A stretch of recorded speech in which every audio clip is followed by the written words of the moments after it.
I buried my 8-year-old son, John, alone beneath the unforgiving Savannah sun. The heat wrapped itself around me like a heavy blanket, thick with humidity, making every breath feel slow and difficult. Sweat soaked through my black dress and slid down my spine, but I barely noticed. I kept turning my head toward the cemetery gates, waiting for something, anything. A car pulling in late, a phone vibrating with an apology, a familiar voice calling my name. Nothing came. No mother, no father, no sister, just me, the heat, and the terrible quiet of a grave that looked far too small for a little boy who once filled every room with life. 81st, I told myself they were stuck in traffic. Then I told myself maybe my sister's flight had been delayed. I built excuse after excuse, stacking them carefully so I wouldn't have to face the truth. I held onto them until the first shovel of dirt hit the wood below. The sound was final,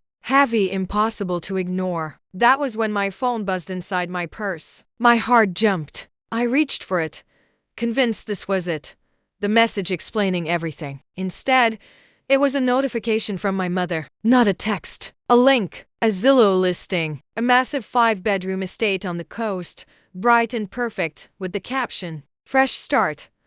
I stared at the screen as my vision blurred, tears mixing with sweat. The price was right there in bold numbers. $1.5 million.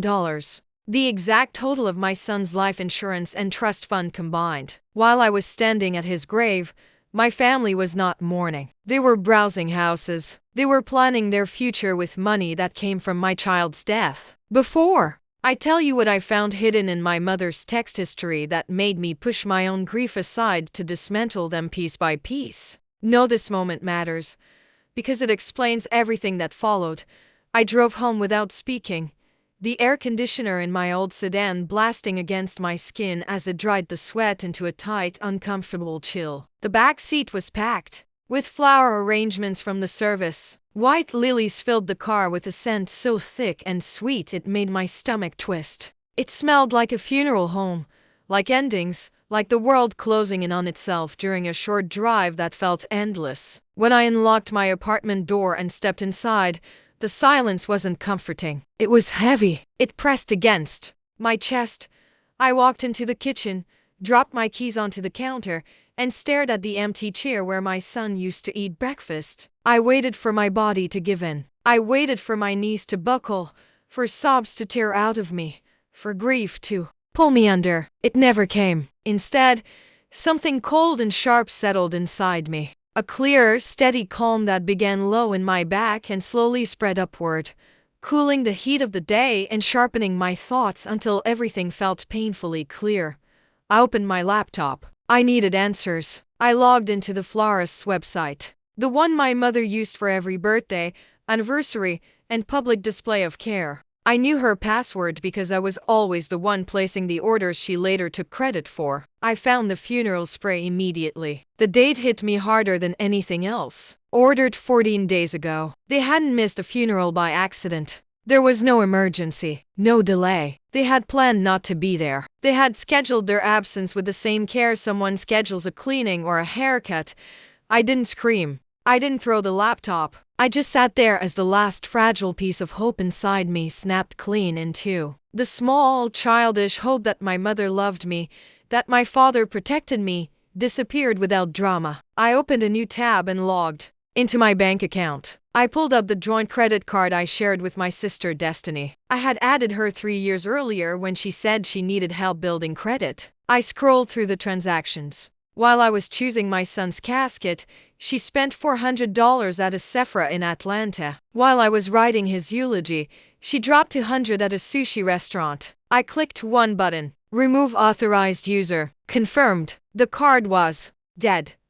I didn't stop there. I opened the smart home app for the vacation cabin in the Blue Ridge Mountains. They called it the family cabin, but my name was the only one on the deed. I had bought it with my divorce settlement, dreaming of taking John to see snow. My parents used it constantly, hosting friends and pretending to be wealthy retirees while I paid the taxes. I changed the digital lock. I deleted my father's code, then my mother's, then Destiny's. I set a new master pin. Access denied.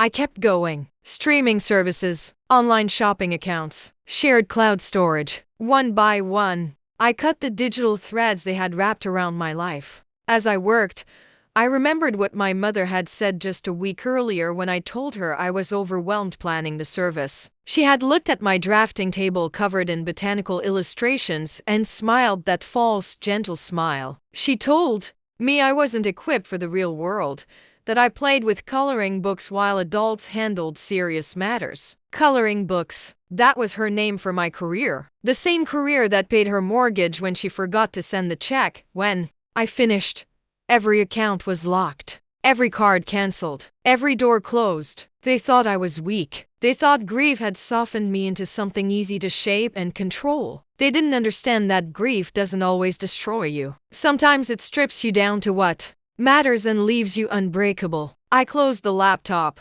The apartment was still quiet, but it no longer felt empty. It felt prepared.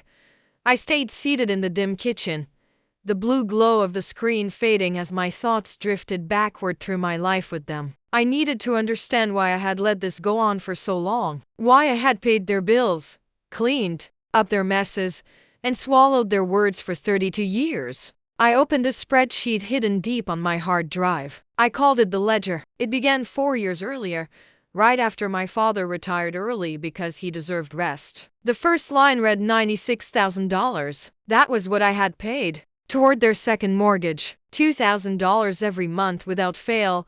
I remembered sending the first payment. My mother had cried on the phone, saying they were about to lose the house, reminding me of everything they had sacrificed for me. I had just landed my first major contract illustrating a rare plant guide. I felt proud. I felt guilty. So I paid. When I told my father, he didn't thank me. He nodded and called me a good girl, said at least I was making myself useful. Useful. That was the price of being allowed to exist in their world.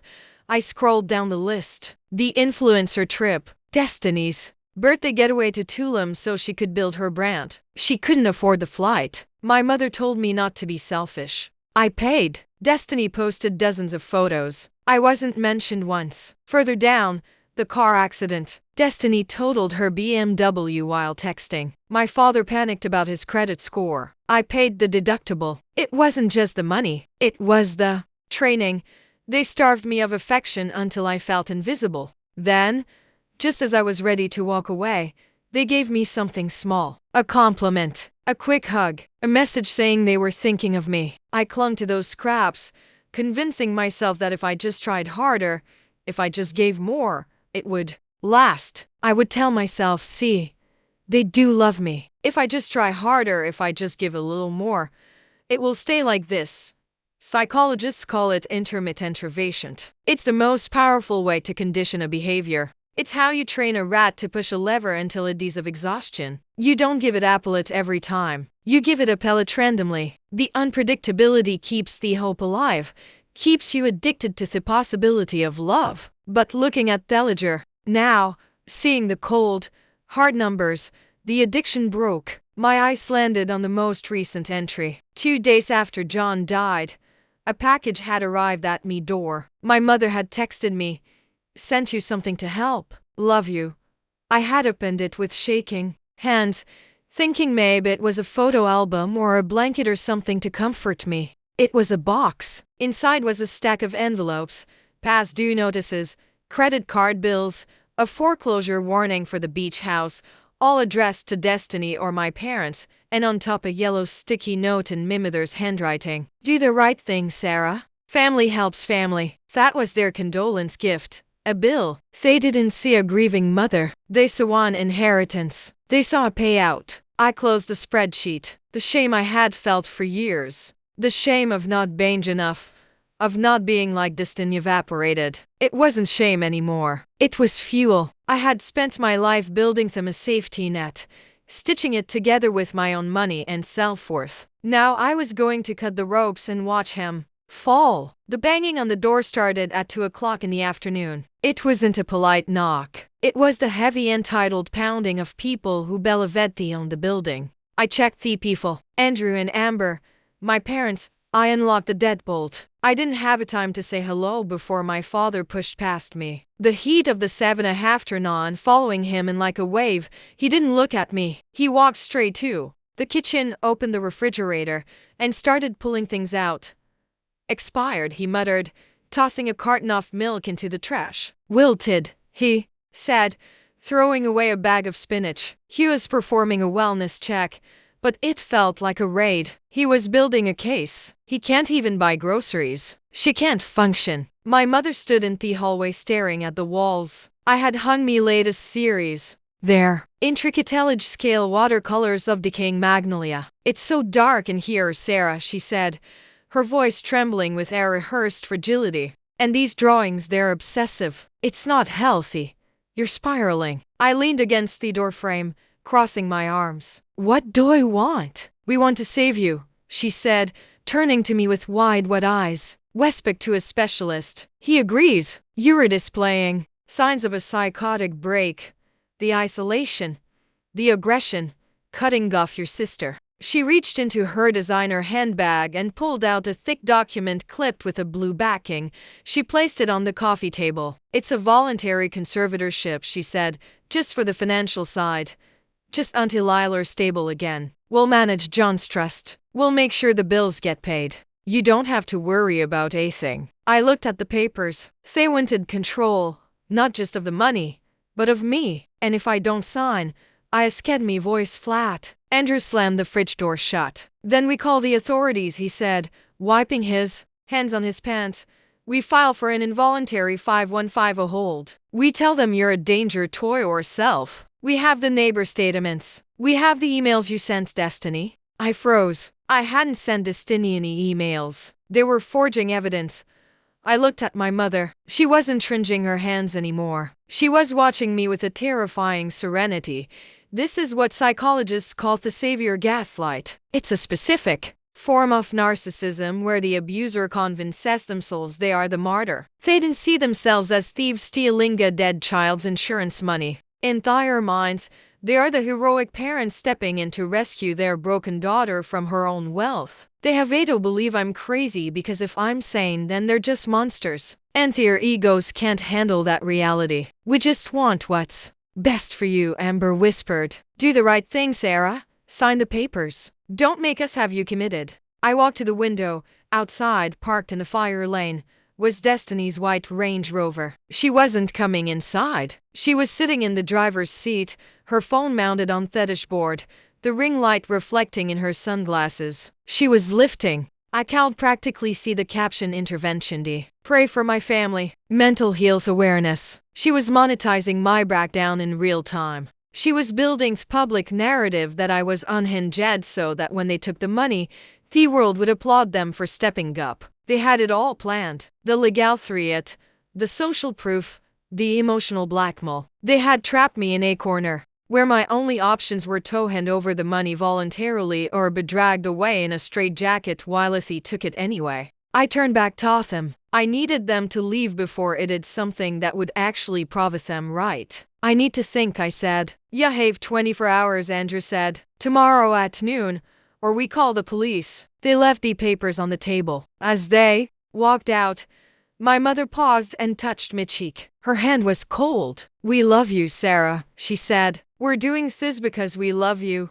I locked the door and slid the chain into place. I looked at the conservatorship documents. They thought they had checkmated me, but they forgot one thing. They were playing cards. I had hired a grandmaster. I picked up my phone and dialed Eric. Eric's office felt more like a bunker than a law firm. Servers hummed Alan Gownwall. Kelly, my late husband's aunt and a retired judge, sat at the head of table, sharp-eyed and unsentimental. We found why they're desperate, Eric said, sliding over a tablet. It wasn't just that. It was a ledger from an illegal Atlanta gambling ring.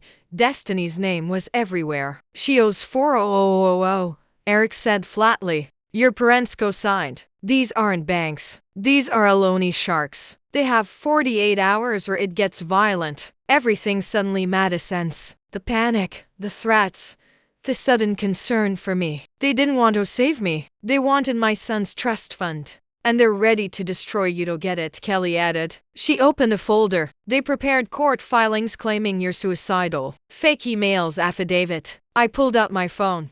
They built a story. I said, I have data. My smartwatch showed I was in deep sleep tonight. They claimed I was manic. Security footage proved I was quickly painting when they said I was destroying furniture. Eric smiled. If they submit those lies, it's felony perjury. We need a sting, Kelly said. I'll give them what they want, I replied. I'll pay. At Miprin's house, I played defeated. Andrew lectured. Amber smiled coldly. Destiny waited impatiently. I transferred for 500. They toasted. Then Andrew's phone rang. All our accounts are frozen, Hugh whispered. Federal hold. I straightened. Yesterday, I filed an IRS whistleblower paper. The ledger flagged your accounts. That transfer triggered an automatic freeze. Destiny screamed. The loan shark saw the money. Exactly. I said, you're trapped between the IRS and the mob. I walked out as the screaming started. The fallout was swift. Miprins lost the house. Destiny fled the state. I received a whistleblower enough to start over. I used the rest of my son's trust to create the Ian Morgan Astronomy Scholarship. It didn't lose my family. I stopped carrying them. And that was how I finally learned to let